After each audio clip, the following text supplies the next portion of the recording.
చాలు ఈ జీవితానికి ఎన్నెన్నో చూస్తున్నా. నాకైతే పొద్దుటుండే నేను ఈరోజు ఎంత హ్యాపీగా ఉన్నా అంటే అంత హ్యాపీగా ఉన్నా.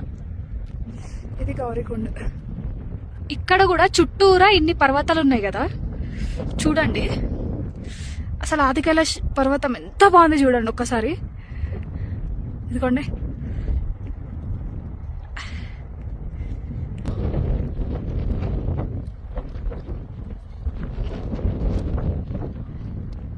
पीलो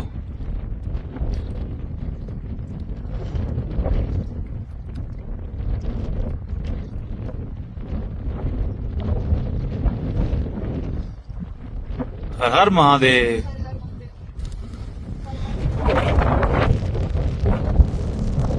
ఇదిగోండి అలసిపోయి పడుకున్నారు వీళ్ళు. ఇదిగోండి आपको मैंने पूछा नहीं कहाँ से